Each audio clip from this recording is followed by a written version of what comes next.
할렐루야. 네, 반갑습니다. 오늘은 대림절의 시작입니다. 대림절의 첫 주일이죠. 그래서 앞에 있는 초가 하나 켜졌습니다. 다음 주일은 대림절 두 번째 주일이기 때문에 초가 두 개가 켜집니다. 대림절은 오실 주님을 기다리는 절기입니다. 그런데 오늘 본문에는 기다림에 지친 한 노 부부가 등장을 합니다. 사게라와 엘리사벳입니다. 성소 안에 홀로 선 늙은 제사장을 여러분 한번 상상해 보시길 바랍니다. 향 연기가 피어오르고 있습니다. 밖에는 백성들이 기도를 하고 있었습니다. 그런데 정작 이 제사장은 기도를 하고 있었을까요? 여러분 한번 생각해 보시기 바랍니다.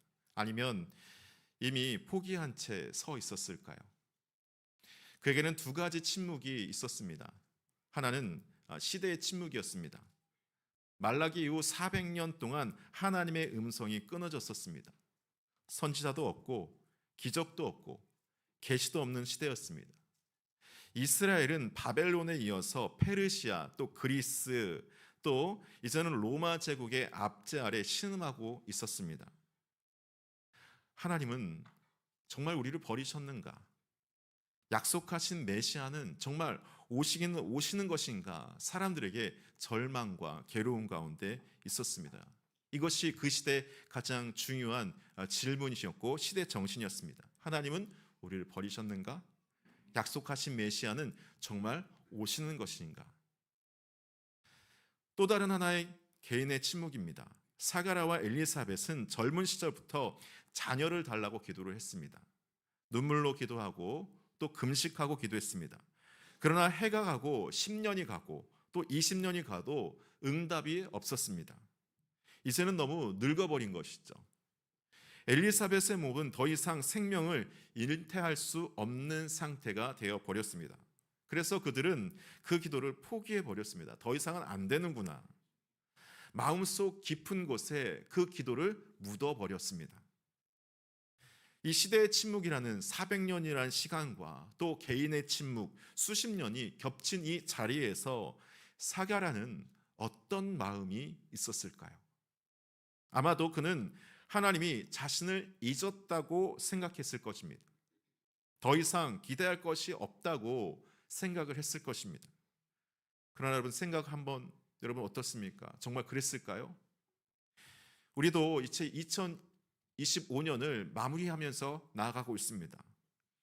여러분 2025년 이제 11월의 마지막 또 12월의 시작 가운데 여러분의 심령은 어떻습니까? 저는 여러분에게 무슨 문제가 있느냐 그런 걸 묻는 것이 아닙니다. 다만 여러분의 마음속 깊은 곳에 예전에는 그토록 간절하게 바랬지만 이제는 입 밖에 내지 않는 이름들이 있지는 않습니까? 기대했다가 실망했던 것이 이제 아예 덮어져서 기도도 하지 않는 그런 것들이 있지는 않습니까? 혹시 하나님이 내 인생에만 침묵하시고 계시다고 느끼지는 않습니까? 오늘 본문은 바로 그 침묵의 한 복판으로 우리를 초대합니다. 하나님이 그 침묵을 어떻게 찬양으로 바꾸시는지 또 어떻게 예수 그리스도가 오시는 길로 만드시는지 오늘 말씀을 통해서 함께 나누고자 합니다. 먼저 사가라 부부가 어떤 상황에 있었는지 한번 오늘 본문 말씀을 한번 보겠는데요. 6절과 7절 말씀을 함께 읽도록 하겠습니다. 6절과 7절 말씀입니다. 같이 읽습니다. 시작. 주의 모든 계명과 규례대로 흠이 없이 행하더라. 엘리사벳이 잉태를 못함으로 그들에게 자식이 없고 두 사람의 나이가 많더라. 그렇습니다. 여기서 충격적인 모순이 보입니다. 6절을 여러분 자세히 보면 그들은 하나님 앞에 의인이었습니다. 주의 모든 계명 또 규례대로 흠이 없이 행했다 말합니다. 이것은 대단한 칭찬입니다. 성경에서 이렇게 평가받은 사람이 많이 없습니다. 노아 정도, 욥 정도가 그랬습니다. 사가라와 엘리사벳은 그러니까 노아와 욥 반열에 오른 사람들이었습니다. 대단한 사람입니다. 하나님을 경외하고 그 말씀대로 행했던 사람입니다. 제사장 직분에 충실했고 또 가정에도 신실한 아주 놀라운 사람이었습니다. 그런데 7절이 충격적이지 않습니까? 자식이 없고 나이가 많더라라고 말합니다. 우리 상식으로는 이해가 되지 않습니다. 하나님을 잘 믿으면 복을 받아야 하는 것 아닙니까, 여러분? 하나님 잘 믿으면 복 받아야 되는 거 아닙니까? 의롭게 살면, 정말 의롭게 살면 원하는 것을 얻어야 되는 것 아니겠습니까? 그런데 이 가장 의로운 부부에게 가장 원하는 것이 주어지지가 않습니다. 당시에 유대 사회에서 자식이 없다는 것은 단순한 결핍이 아니었습니다. 사회적 수치였습니다. 사람들은 뒤에서 수군거렸을 거예요. 아이고, 저 부부는 겉으로는 저렇게 의로워 보여도 뭔가 숨은 죄가 있는 게 아닐까? 그러니까 저렇게 되지. 하나님이 벌 주시는 것 아닐까? 그렇게 뒤에서 수군거렸습니다. 친척들 모임에 가면 다른 집 아이들이 뛰어다니는데 그들의 무릎은 비어 있었습니다. 명절 때마다 그들의 마음은 찢어졌을 것입니다. 성경은 왜 그들에게 자식이 없는지 직접적인 이유를 설명해 주지 않습니다. 다만 성경은 한 가지 패턴을 우리에게 보여줍니다. 여러분, 아브라함과 사라에 대해서 알고 있지 않습니까? 아브라함과 사라를 보세요. 믿음의 조상입니다. 그런데 사라의 태가 닫혀 있었습니다. 25년을 기다려서 100세에 이삭을 낳습니다. 이삭이 20년을 기도해서 야곱과 에서를 얻었습니다. 야곱과 라헬을 보세요. 라헬은 사랑받는 아내였지만 오랫동안 아이가 없었습니다. 한나를 보세요. 자식이 없어 분인나에게 조롱당하면서 성전에서 통곡을 했습니다. 입술만 달싹달싹거리며 기도하는 그 기도의 모습을 통해서 엘리 제사장이 술 취해서 주정 부리는 줄 알고 그렇게 나무랬었습니다. 그 눈물의 기도 끝에 사무엘이 태어난 것이죠. 그러니까 삼손의 어머니 마누아의 아내도 불임이었습니다. 아브라함, 또 사라, 이삭과 리브가, 또 야곱과 라헬, 한나, 이 마누아의 아내, 그리고 사가라와 엘리사벳. 그러니까 성경의 위대한 역사는 항상 인간의 불가능에서 시작이 되었습니다. 이것이 우연일까요? 아닙니다, 여러분. 이것은 하나님의 패턴, 하나님의 일하시는 방식입니다. 왜 하나님께서 이런 패턴, 이렇게 일을 하시게 우리가 여러분 고민 한번 해보시기 바라요. 로마서 4장 17절이 우리에게 답을 알려줍니다. 뭐라고 하냐면 그는 믿는 바 하나님은 죽은 자를 살며 없는 것을 있는 것으로 부르시는 이시니라. 할렐루야. 그렇습니다. 구원은 인간의 능력으로 되는 것이 아닙니다. 전적으로 하나님의 은혜로 이루어집니다. 하나님은 인간의 가능성이 완전히 끝나는, 소망이 끝나는 그 자리에서 일하십니다.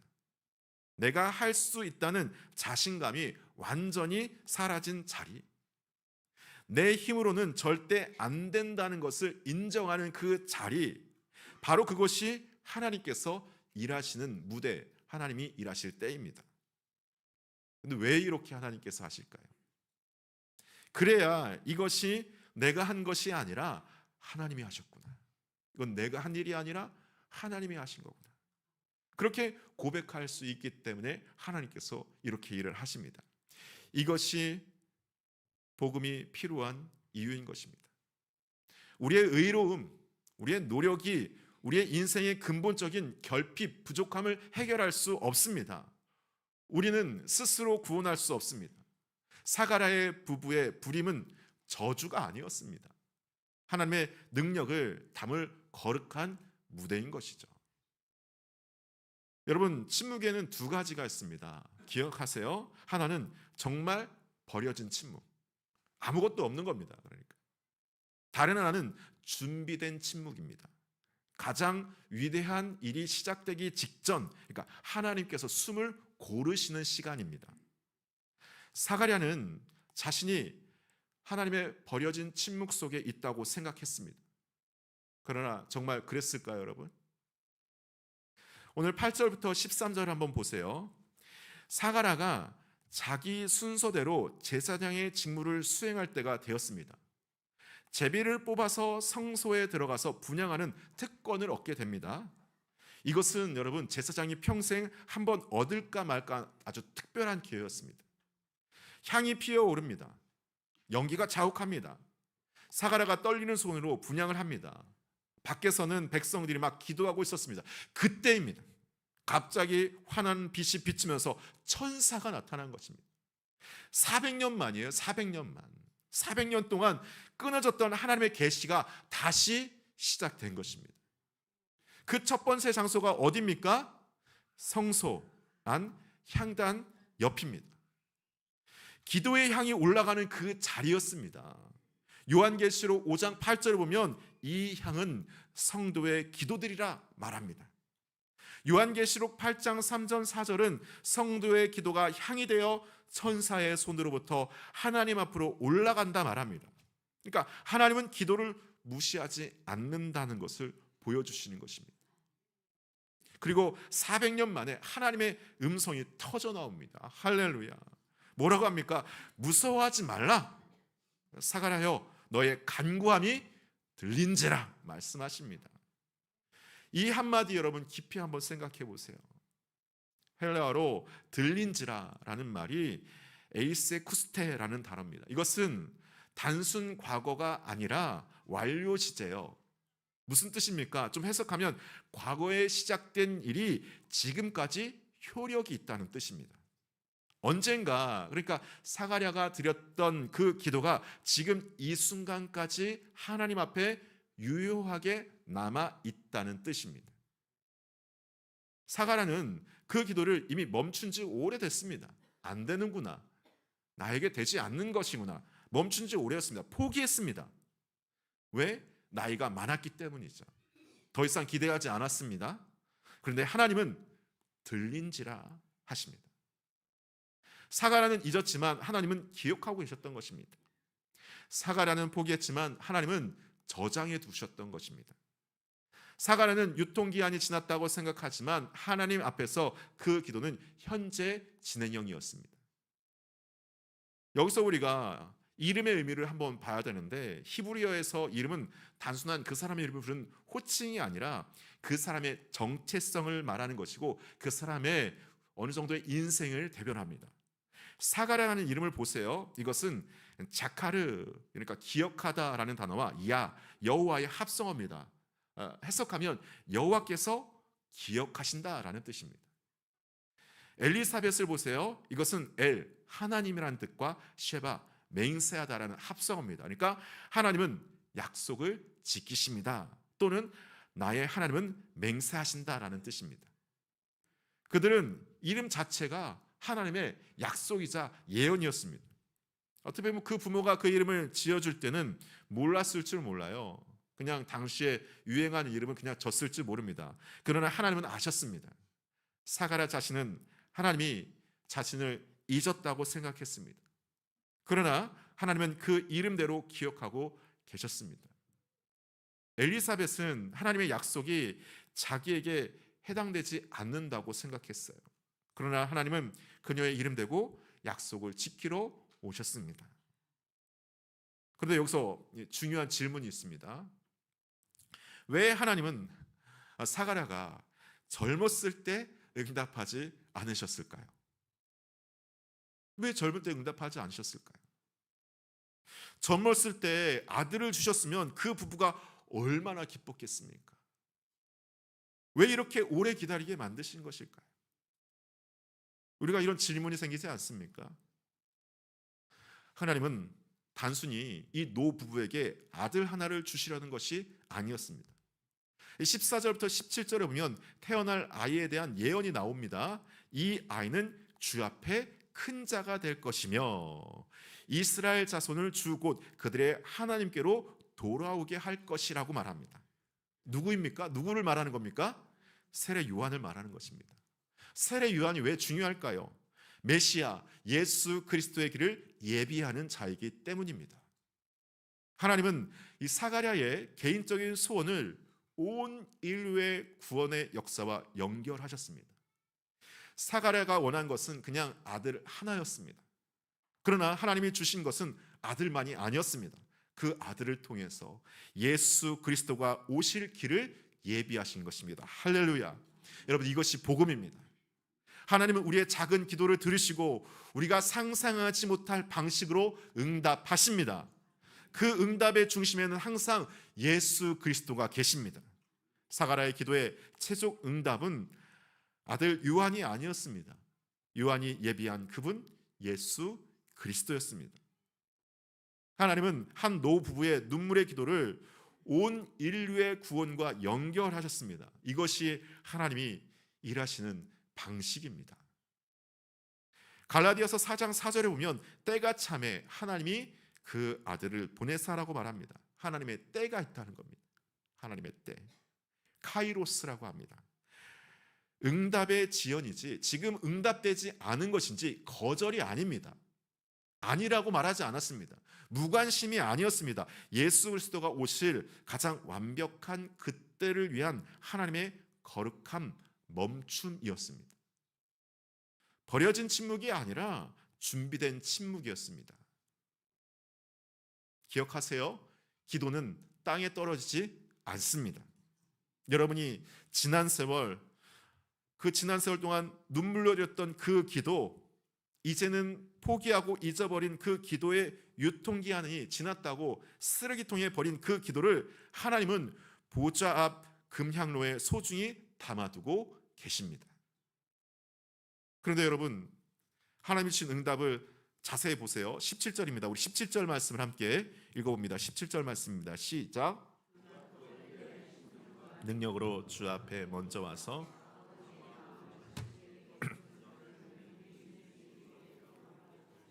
준비. 여러분, 이것은 우연이 아닙니다. 하나님은 400년의 침묵을 깨우기 위해서 그냥 천사만 보낸 것이 아닙니다. 기도의 사람, 불의 사람 엘리야의 영을 보내신 것입니다. 왜입니까? 기도가 아니고서는 이 침묵을 깰 수가 없기 때문입니다. 말라기서 4장 5절과 6절에 보면 이런 예언이 납니다. 보라, 여호와의 크고 두려운 날이 이르기 전에 내가 선지자 엘리야를 너희에게 보내리리라고 말합니다. 이것이 구약의 마지막 예언이었습니다. 그리고 400년 동안 침묵이 이어지고 그 침묵을 깨고 오실 메시아 앞에 먼저 와서 길을 예비하는 자, 엘리야의 영을 가진 자라는 것입니다. 누가복음 1장 17절은 이 예언이 세례 요한에게서 성취된다는 것을 보여줍니다. 여러분, 엘리야가 누굽니까? 3년 반 가뭄 후에 갈멜산 꼭대기에서 기도한 사람이 엘리야죠. 열왕기상 18장에 보면 그는 땅에 엎드려서 자기의 얼굴을 무릎 사이에 넣습니다. 해산하는 여자의 모습이죠. 가장 간절한 기도의 자세입니다. 아직 비 한 방울이 내리지 않을 때 엘리야가 외칩니다. 큰 비의 소리가 있나이다 하고 외칩니다. 하늘에는 손바닥만한 구름 한 점 없었습니다. 그러나 엘리야는 믿음의 귀로 들었습니다. 그리고 정말로 큰 비가 쏟아지게 됩니다. 이 엘리야의 심령을 가진 아들이 사가랴에게 약속된 것입니다. 보이지 않는 것을 믿음으로 보고 들리지 않는 것을 믿음으로 듣는 그 믿음의 사람입니다. 준비된 침묵 속에서 하나님의 역사를 미리 듣는 귀가 있는 사람입니다. 오늘 우리 누가복음 1장 67절 말씀을 한번 볼까요? 67절 말씀을 한번 읽어보도록 하겠습니다. 67절 말씀입니다.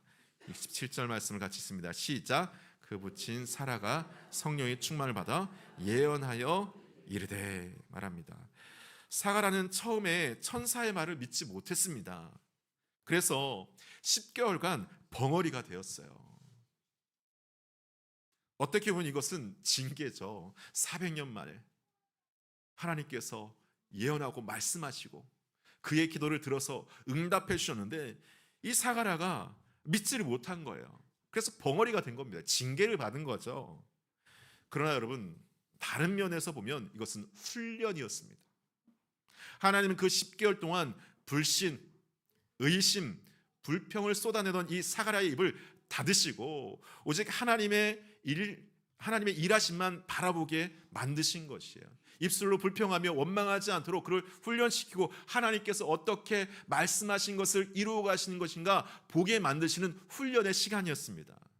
그리고 아이가 태어나고 할례를 받는 날 사가랴가 아이의 이름을 요한이라고 쓰자 즉시 그 입이 열렸습니다. 할렐루야. 그런데 열린 입에서 무엇이 터져 나왔습니까? 불평이 아니었습니다. 원망이 아니었습니다. 하나님이 그 백성을 돌보사 속량하시며 성령 충만하여서 하나님의 충만한 말씀과 은혜들을 쏟아내기 시작합니다. 그러니까 성령 충만하니까 닫혔던 입이 열렸던 것입니다. 성령 충만하니까 의심이 확신으로 바뀌었습니다. 성령이 충만하니까 탄식이 찬송으로 바뀌었습니다. 사가랴에게 필요했던 것은 더 많은 노력이 아니었습니다. 오직 성령의 충만함이었습니다. 오늘 여러분에게 필요한 것도 마찬가지입니다. 여러분에게 필요한 것은 성령 충만함입니다.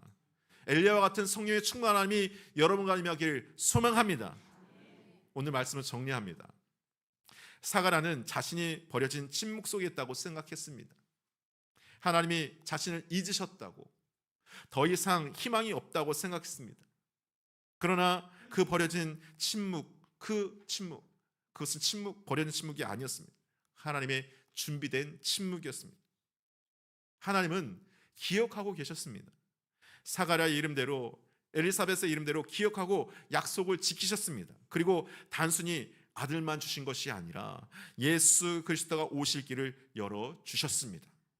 한 부부의 이 눈물의 기도가 온 인류의 구원과 연결이 되었습니다. 성령이 임하시자 닫혔던 입이 열려서 하나님을 찬양하게 되었습니다. 대림절 우리가 보내기 시작합니다. 대림절은 그냥 기다리는 날, 막연히 기다리는 날이 아닙니다. 엘리야가 무릎 사이에 얼굴을 묻고 기도했던 그 자세 여러분 기억하시길 바랍니다. 해산하는 여인의 자세죠. 간절한 산통의 자세입니다. 대림절의 기다림은 가만히 앉아서 멍하니 있는 것이 아닙니다. 기도의 무릎으로 오실 주님을 마중 나가는 것이죠. 사랑하는 우리 동구 가정 여러분, 하나님은 사가랴의 가정에 엘리야의 심령을 보내심으로 400년의 침묵을 깨뜨리셨습니다. 오늘 우리에게도 이 엘리야의 심령이 필요합니다. 그래서 우리가 매년마다 5일 철야 기도를 합니다. 여러분 앞에 있는 현수막 기도 있지만 5일 철야 기도에 엘리야의 기도, 우리의 간구 여러분 보이시죠? 우리가 그래서 함께 기도하려고 합니다. 목사가 시켜서가 아닙니다. 하나님이 지금 우리 가정에 엘리야의 영을 보내고 싶어 하시기 때문입니다. 우리가 이제 다음 주, 그러니까 12월 8일부터 월요일부터 금요일까지 5일간 저녁 8시 30분에 모여서 함께 기도를 합니다. 여러분 초대합니다. 광고가 아니에요. 이것은 영적인 도전입니다. 사가랴처럼 포기한 기도가 있는 분 나오시길 바랍니다. 엘리야처럼 무릎 꿇고 싶은 분 나오시길 바랍니다. 닫힌 입이 열려서 찬양하고 싶은 분 나오세요. 버려진 침묵을 찬양의 노로 받고 싶은 분 나오시기를 바랍니다. 엘리야가 외쳤습니다. 큰 비의 소리가 있나이다. 아직 비는 보이지 않아요. 우리 눈에는 손바닥만한 구름도 보이지 않습니다. 그러나 우리는 믿음으로 들을 수 있습니다. 함께 듣는 시간 되기를 소망합니다. 부흥의 소리를, 응답의 소리를, 성령의 단비를 경험하는 시간 되기를 소망합니다. 포기했던 기도의 씨를 다시 꺼내시기를 바랍니다. 마음속 깊이 묻었던 간구를 다시 떠올리시기를 바라요. 하나님은 기억하고 계십니다. 여러분의 이름이 사가랴입니다. 여호와께서 기억하십니다. 엘리야처럼 여러분이 무릎 꿇을 때 사가랴처럼 닫혔던 입이 열려서 찬양하게 될 줄 믿습니다. 의심이 확신으로, 탄식이 노래로 바뀌는 사랑하는 우리 동구의 가족들을 축복합니다. 기도하겠습니다. 하나님 아버지, 사가랴의 침묵을 깨우신 하나님, 오늘 우리의 침묵도 깨트려 주옵소서. 버려진 침묵이라 생각했던 그 자리가 준비의 침묵임을 깨닫게 하여 주옵소서. 우리가 포기했던 기도를 기억해 주시옵소서. 이 대림절에 엘리야의 심령을 부어 주시옵소서. 우리의 닫힌 입을 열어 찬양하게 하여 주시옵소서. 예수님의 이름으로 기도합니다. 아멘.